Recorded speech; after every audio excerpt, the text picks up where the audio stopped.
आज हमारा टॉपिक है स्ट्रक्चर ऑफ पर्सनैलिटी। जब हम स्ट्रक्चर ऑफ पर्सनैलिटी की बात करते हैं तो इसमें तीन चीज़ें आ जाती हैं: इड, ईगो और सुपर ईगो। इड, ईगो और सुपर ईगो को एक न्यूरोलॉजिस्ट थे, सिगमंड फ्राइड, उन्होंने इसे एक्सप्लेन किया।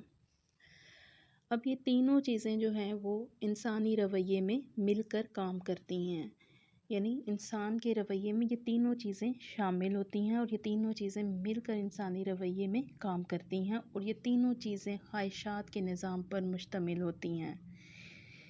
अब इड जो है वो डिपेंड करती है प्लेयर प्रिंसिपल पर, यानी id depends on pleasure principle, ego depends on reality principle and super ego depends on morality principles.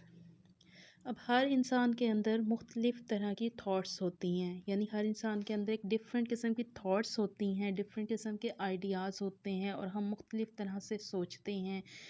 ये तमाम चीज़ें जो हैं वो इड, ईगो और सुपर ईगो की फॉर्म में हमारी पर्सनालिटी का हिस्सा होती हैं। अब इड, ईगो और सुपर ईगो जो है वो हमारी इन डिफरेंट किस्म की थॉट्स को मैनेज करती हैं, यानी इड, ईगो और सुपर ईगो जो हमारे अंदर एक थॉट्स होती हैं, ये तीनों चीज़ें जो हैं उनको मैनेज करने का काम करती हैं। अब हम देखते हैं ये तीनों चीज़ें काम कैसे करती हैं। तो फर्स्ट ऑफ ऑल जो हम सबसे पहले देखेंगे वो ये है कि ईड क्या है।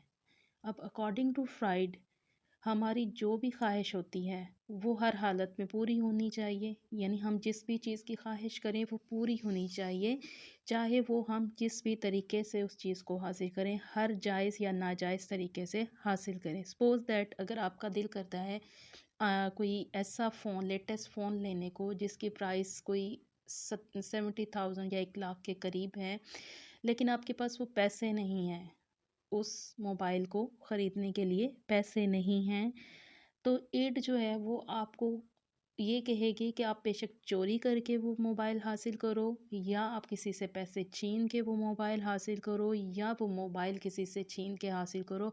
ईड का काम है कि वो ख्वाहिश उसकी पूरी होनी चाहिए, उसकी ये सेटिस्फेक्शन होनी चाहिए कि उसे ये फ़ोन चाहिए, तो वो हर तरह से उसको चाहिए, यानी हर जायज़ और नाजायज़ तरीके से उसकी ये ख्वाहिश पूरी होनी चाहिए। अब इसके अपोज़िट जो चीज़ काम करती है उसे हम सुपर ईगो कहते हैं। अब सुपर ईगो क्योंकि मोरालिटी प्रिंसिपल्स पर काम करती है, तो हम जिस भी सोसाइटी में रहते हैं या जिस भी माशरे में रहते हैं वहाँ के कुछ रूल्स रेगुलेशन होते हैं, वहाँ के कुछ नॉर्म्स होती हैं, कुछ इक़दार होती हैं जिनके मुताबिक हमें उस माशरे में रहना होता है। अब सुपर ईगो क्योंकि मोरालिटी प्रिंसिपल्स पर काम करती है, वो अखलाकियात का दर्स देती है, तो सुपर ईगो कहती है कि नहीं, चोरी करना तो बुरी बात है, किसी से चीज़ छीन लेना तो बुरी बात है, तो वो आपको चोरी करने से रोकेगी, किसी से चीज़ों को छीनने से भी रोकेगी। अब जब इन दोनों चीज़ों का ईड और सुपर ईगो का आपस में क्लैशमेंट चल रहा होता है, तो इसके दरमियान में जो है वो जो चीज़ आती है उससे हम ईगो का नाम देते हैं। अब ईगो क्योंकि रियलिटी प्रिंसिपल्स पर मुनहसर कर रही होती है या रियलिटी प्रिंसिपल पर डिपेंड करती हैं, तो ये इड और सुपर ईगो को के दरमियान में बैलेंस क्रिएट करने के लिए ईगो अपना अहम किरदार अदा करती है। वो एक ऐसा रास्ता इख्तियार करती है कि चीज़ भी हासिल हो जाए और चोरी भी ना करनी पड़े। तो अब इस चीज़ को हम एक एग्ज़ाम्पल के थ्रू समझने की कोशिश करते हैं। तो एग्ज़ाम्पल कुछ इस तरह से है कि एक मदर है, वो अपने बच्चे के साथ मार्केट में जाती है और मार्केट में बच्चे का फल खाने को दिल करता है, लेकिन उसकी मदर के पास इतने पैसे नहीं हैं कि वो बच्चे को फल ख़रीद के दे सके। तो अब बच्चा तो इस बात पे ज़िद करता है कि उसे फल हर हालत में चाहिए। उसे इस चीज़ से कोई ग़र्ज़ नहीं है कि उसकी माँ के पास पैसे हैं या नहीं हैं।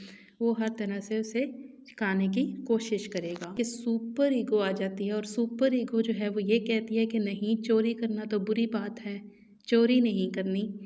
ठीक है, चोरी करने से वो उसे रोकेगी, हर तरह से उसे रोकेगी और वो चोरी नहीं कर सकेगा। अब जब इन दोनों चीज़ों का, ईड का और सुपर ईगो का आपस में क्लैशमेंट हो रहा होगा, तो इसके दरमियान में ईगो आ जाएगी। और अब ईगो क्या कहेगी कि ईगो जो है वो एक ऐसा दरमियानी रास्ता इख्तियार करेगी जिससे बच्चे को क्या जो है वो फल भी मिल जाए, उसकी सेटिस्फेक्शन भी हो जाए और उसे चोरी भी ना करनी पड़े। तो ये था हमारा आज का टॉपिक, स्ट्रक्चर ऑफ पर्सनैलिटी।